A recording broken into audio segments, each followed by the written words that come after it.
Hi welcome back you are watching S D Chanakya English classes. Guys आज के इस video में हम लोग पास्ट परफेक्ट कंटीन्यूअस टेंस के अफर्मेटिव सेंटेंस करने वाले हैं। तो गाइज चलिए बिना देर किए हुए शुरू करते हैं और यह जानते हैं कि पास्ट परफेक्ट कंटीन्यूअस टेंस का डेफिनेशन क्या होता है। अगर बात करते हैं पास्ट परफेक्ट कंटीन्यूअस टेंस के डेफिनेशन की, तो पास्ट परफेक्ट कंटीन्यूअस टेंस का डेफिनेशन होता है इंग्लिश में, the past perfect continuous tense refers to a verb tense that we use to express that at action that began in the past and continued off to another point in the past. It is also referred to as the past perfect progressive tense. अगर बात करते हैं इसके हिंदी की, आप notebook और pen लेकर बैठेंगे और एक एक पैराग्राफ को आप नोट करते रहेंगे, इंग्लिश डेफिनेशन और हिंदी डेफिनेशन को. तो देखिए यहाँ पर इसका हिंदी होता है पूर्ण अपूर्ण भूतकाल एक क्रियाकाल को संदर्भित करता है जिसका उपयोग हम यह व्यक्त करने के लिए करते हैं कि एक क्रिया जो अतीत में शुरू हुई है, मतलब अतीत में शुरू हुई है और अतीत में किसी अन्य बिंदु तक जारी रही है. इस तरह के वाक्य, इस तरह के सेंस को, इस तरह के भाव को हम क्या कहते हैं? पास्ट परफेक्ट कंटीन्यूअस टेंस कहते हैं. इसे भूतकाल पूर्ण प्रगतिशील भी कहा जाता है, जो है इसका जो है पास्ट या भूत या अतीत काल में जो है कोई कार्य जो है लंबे समय से किसी समय पर, निर्धारित समय पर से किसी समय तक चलने की क्रिया का बोध होता है उस तरह के वाक्य में. तो चलिए इसके पहचान को जान लेते हैं कि क्या इसके पहचान होते हैं. अगर बात करें इसके पहचान की, तो इसका पहचान होता है जिस क्रिया के अंत में समय के साथ, सुनिए ध्यान रखेंगे कि जिस क्रिया के अंत में समय के साथ रहा था, रही थी, रहे थे इत्यादि शब्द आए उसे पूर्ण अपूर्ण भूतकाल समझते हैं.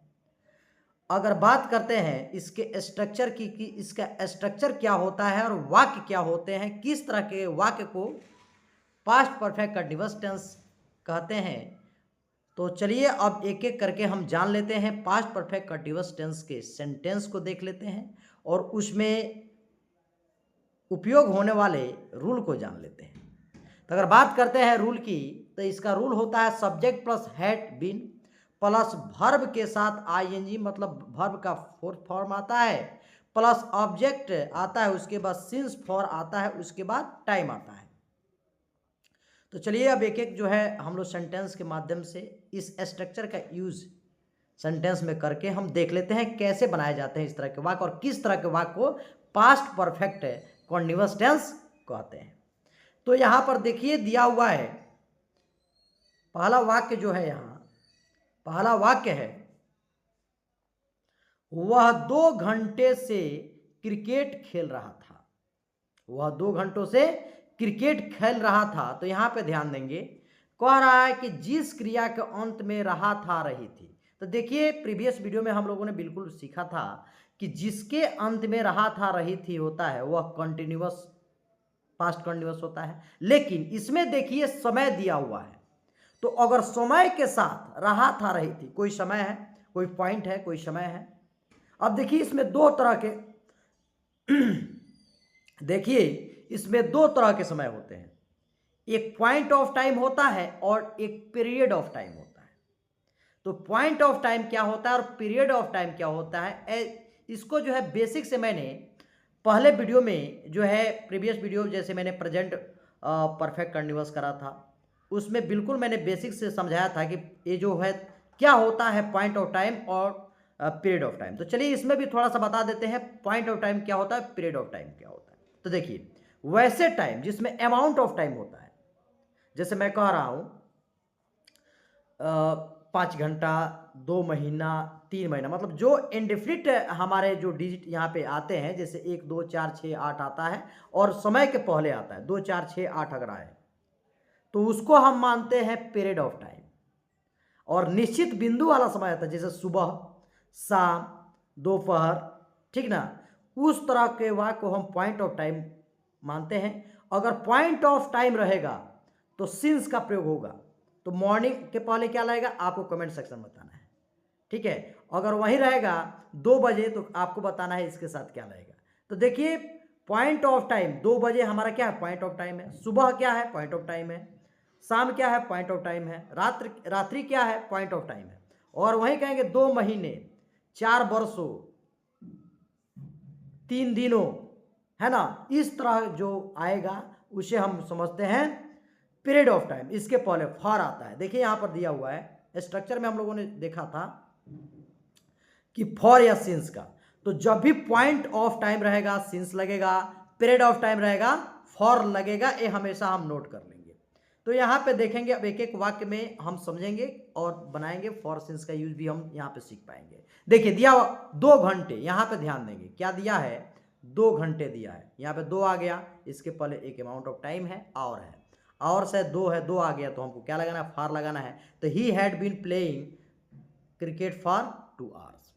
आप सोचते होंगे तो 2 बजे, 4 बजे, 6 बजे, इसके पहले भी हमारा जो है फार आना चाहिए, तो नहीं। वहाँ पे वो क्या हो रहा है कि 2 बजे, 4 बजे क्या है, यह अमाउंट ऑफ टाइम है। वहाँ पर 2, 4, 6 बजे, बजे देखिए बजे मतलब वो समय को बता रहा है, ठीक है। तो वह क्या हुआ, वह पॉइंट आउट टर्म हुआ, इसलिए वहाँ पे 2 बजे, 4 बजे, 6 बजे कुछ भी रहेगा तो सिंस ही लगेगा, वहाँ फॉर नहीं लगेगा। यहाँ पे अब देखेंगे दिया है वह सुबह से परीक्षा की तैयारी कर रही थी। वह सुबह से परीक्षा की तैयारी कर रही थी, तो यहाँ पे ध्यान देंगे वह सुबह से परीक्षा की तैयारी कर रही थी। She had been studying for the examination since morning. देखिए यहाँ पे दिया है मॉर्निंग, मॉर्निंग के पहले सिंस आया क्योंकि हमारा ये पॉइंट ऑफ टाइम है, बिल्कुल करेक्ट है। नेक्स्ट देख लेते हैं। दिया हुआ है वे 5 साल से इस कंपनी में काम कर रहे थे। They had been working in this company for 5 years, बिल्कुल करेक्ट है। नेक्स्ट देख लेते हैं। मैं शाम 6 बजे, देखिए यहां पर क्या दिया हुआ है, दिया हुआ है मैं शाम 6 बजे से तुम्हारा इंतजार कर रहा था। I had been waiting for you since 6 PM, बिल्कुल करेक्ट है क्योंकि 6 बजे मैंने बताया अगर बजे के पहले 2, 4, 5, 6 कुछ भी आएगा तो वहां पे सिंस लगेगा। लेकिन वही महीना, साल, दिन के पहले आता है तो वहां पे लगता है हमारा फॉर लगता है। बस यही याद कर लेना है। देखिए यहां पर देखिए देखो बच्चा 1 घंटे से रो रहा है। 1 घंटे मतलब 1 आ गया तो क्या होगा, फॉर होगा। तो the baby had been crying for an hour, बिल्कुल करेक्ट है। नेक्स्ट देख लेते हैं। दिया हुआ है हम 1 महीने से देश भर में यात्रा कर रहे थे। We had been travelling across the country for a month, बिल्कुल करेक्ट है। नेक्स्ट देख लेते हैं। चलिए 7 नंबर आपके स्क्रीन पर इसको बनाते हैं। किसान सुबह से, ये हमारा पॉइंट ऑफ टाइम है, सुबह से क्या लगेगा, सिंस लगेगा, बिल्कुल करेक्ट है। The farmers had been ploughing, देखिए यहां पे जोतना का क्या होता है, प्लॉइंग होता है। तो जोत रहे थे तो क्या होगा, the farmers had been ploughing the fields since morning, बिल्कुल करेक्ट है। नेक्स्ट देख लेते हैं। यहां पर देखें वह 10 साल से उस स्कूल में पढ़ रही थी। वह 10 साल से, कितने साल से, 10 साल से, तो 10 आ गया और अमाउंट ऑफ टाइम हमारा ईयर है तो क्या होगा, वह 10 साल से उस स्कूल में पढ़ रही थी तो यहां पे लगेगा फॉर। तो फॉर सिंस का यूज जो है बहुत बेसिक से जानना जरूरी है क्योंकि यहीं पे हम लोग गलत करते हैं। तो फॉर का यूज यहाँ पे होगा।